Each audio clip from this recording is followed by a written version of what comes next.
புதிய கோணத்தில் தி வயர் இணையதளத்தில் வந்திருக்கக்கூடிய கட்டுரையை தான் எடுத்திருக்கிறோம். இந்த கட்டுரையை எழுதியிருப்பது சித்தார்த் பாட்டியா. இந்த கட்டுரையினுடைய சாராம்சம் என்ன அப்படின்னா, பாஜகவை ஏன் ராகுல் எரிச்சலுக்கு உள்ளாக்குகிறார் அது தொடர்பாக எழுதப்பட்டிருக்கிறது. ராகுலோட பேச்சு, அது தொடர்பாக பாஜகவினுடைய எதிர்வினை, ராகுலினுடைய தன்மை எப்படி மாறி இருக்கிறது, இது பற்றியெல்லாம் தான் இந்த கட்டுரை பேசியிருக்கிறது. இது குறித்து உரையாடுவதற்காக எழுத்தாளர் VMS சுபகுணராஜன் அவர்கள் வந்திருக்கிறார். வணக்கம் திரு சுபகுணராஜன்.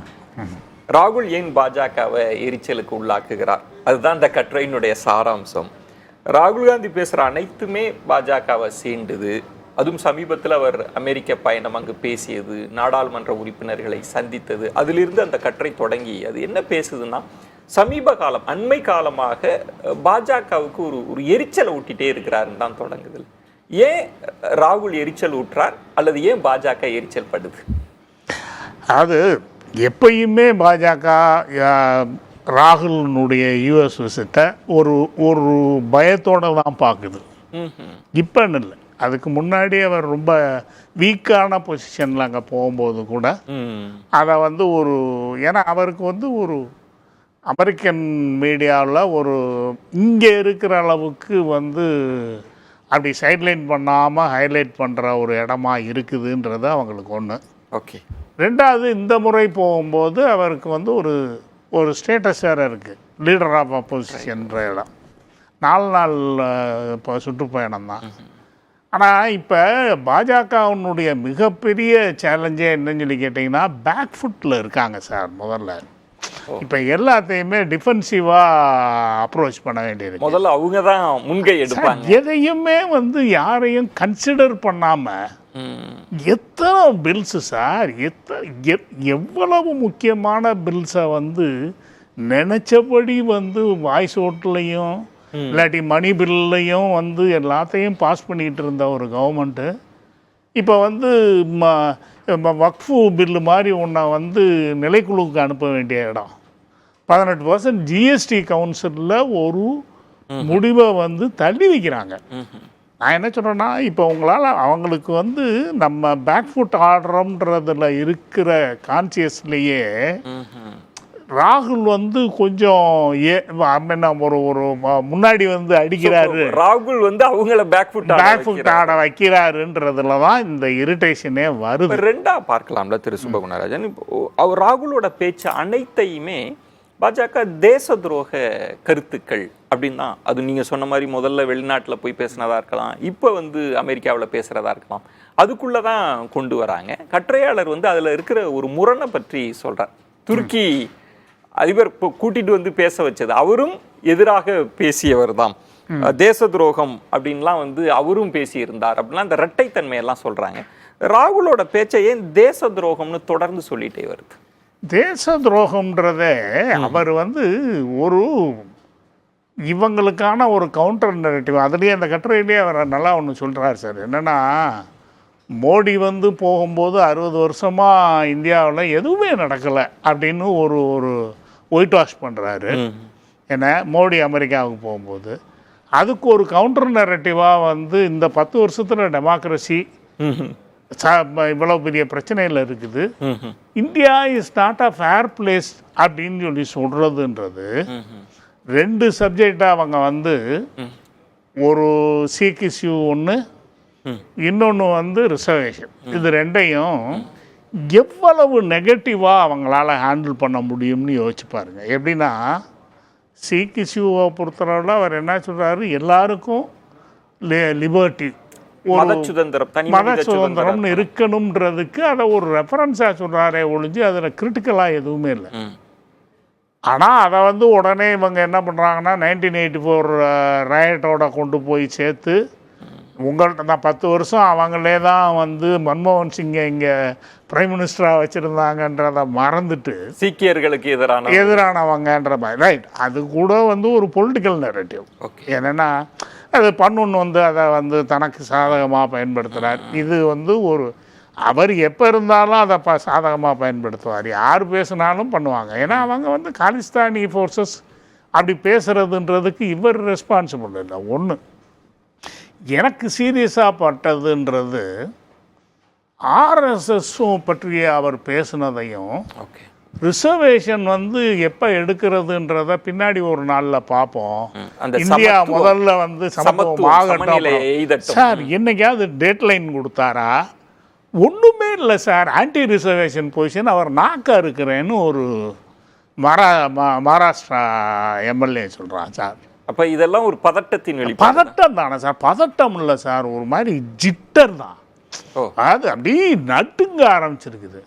இன்னைக்கு பாருங்க, அமித்ஷாவுடைய ஒரு ஸ்டேட்மெண்ட் பாருங்க. இந்த பீரியட், இந்த காலத்திலேயே நாங்கள் வந்து ஒன் நேஷன் ஒன் எலெக்ஷன். என்ன கதை விடுறீங்க? யார்கிட்ட கதை விடுறீங்க? ஒன் நேஷன் ஒன் எலெக்ஷன் வந்து சந்திரபாபு நாயுடு வீட்டுக்கு போக சொல்லிட்டு நடத்த போகிறீங்களா? முடியுமா சார்? 26 வந்து இப்போ இல்லாட்டி ஏதோ ஒரு பீரியட் இவங்க அடுத்து 5 வருஷம் முடிக்கும் போது பண்ண போகிறாங்களா? ஓகே.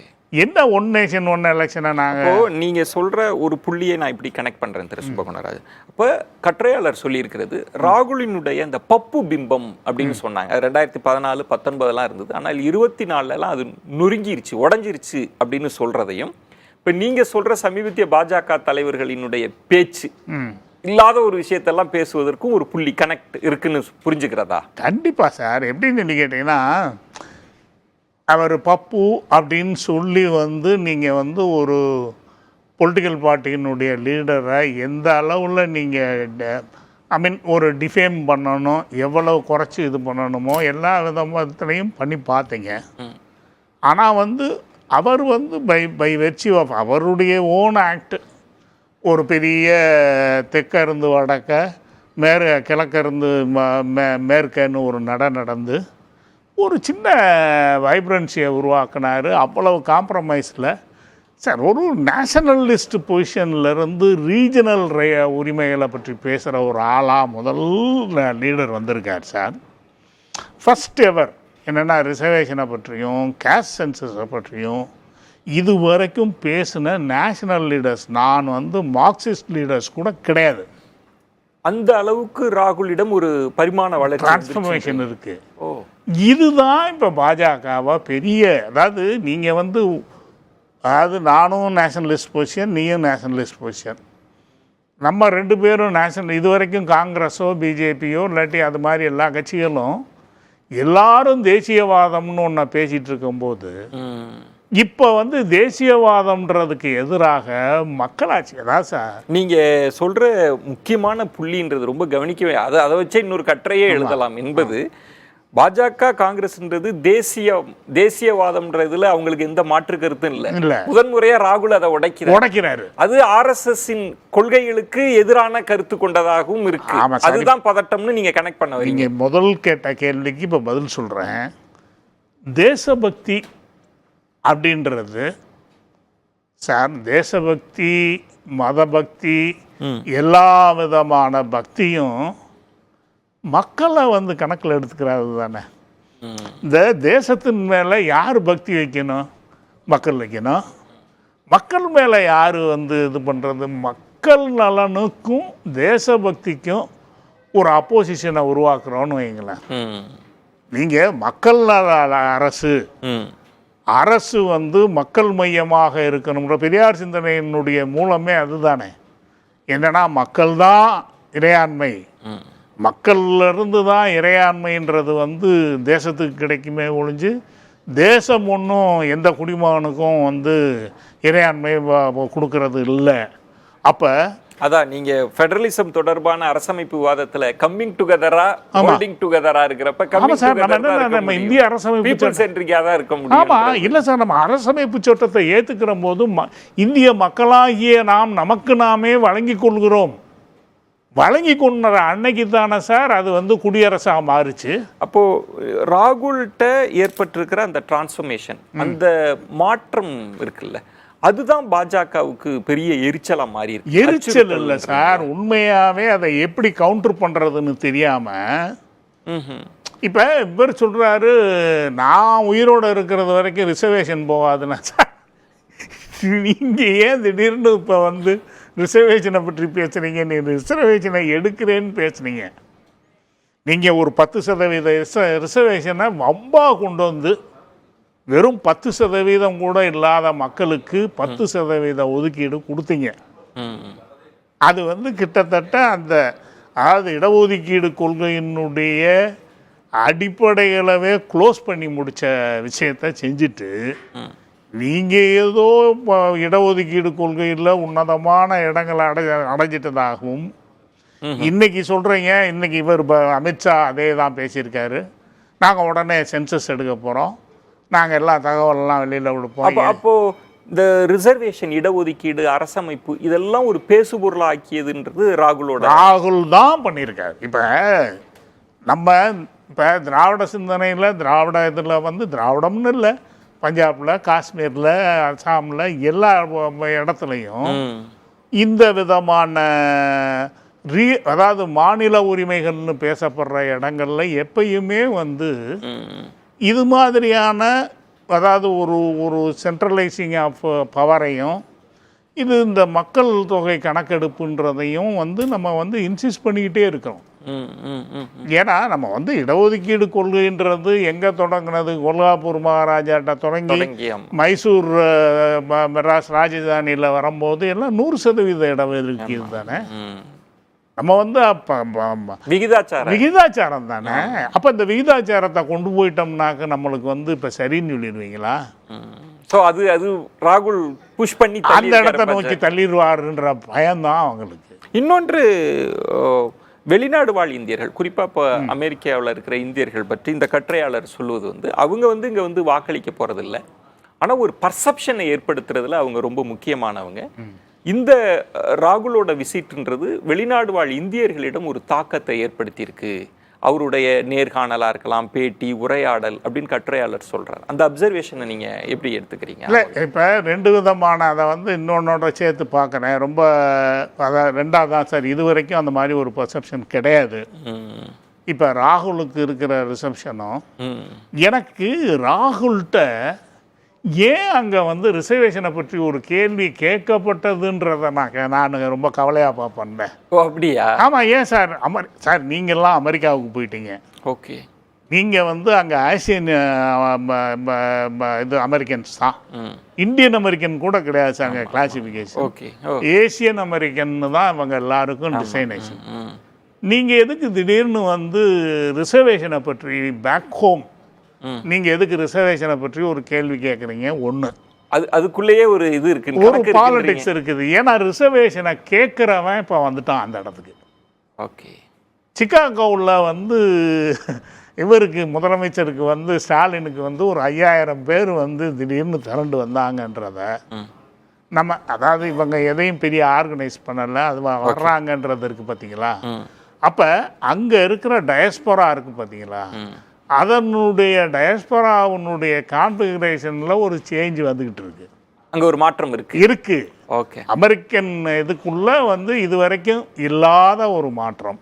ஓகே. என்ன அது நான் சின்ன பிள்ளையாக இருக்கும்போது எனக்கெல்லாம் மெட்ராஸ்லேயே யாரையும் தெரியாது சார். சென்னையிலுக்கு வந்தாலே நம்ம அனாதை தான். இப்போ அமெரிக்காவில் நம்மளுக்கு எந்த ஸ்டேட்டில் வேணாலும் நம்மளுக்கு சொந்தக்கார பிள்ளைங்க இருக்குது. இந்த டிரான்சிஷனுக்குள்ளே வந்திருக்கோம் இல்லையா? இந்த டிரான்சிஷனை தான் அவங்களால எதிர்கொள்ள முடியும். ஆனால் அதுக்கு கவுண்டராக இங்கே ராகுலை இவ்வளவு கிரிட்டிக்கலாக பார்த்துட்டு இந்த கட்டுரையிலே ரொம்ப முக்கியமான ஒரு இடம் என்னன்னு சொல்லி கேட்டிங்கன்னா, செப்டம்பர் 22 மோடி போகிறார் சார்.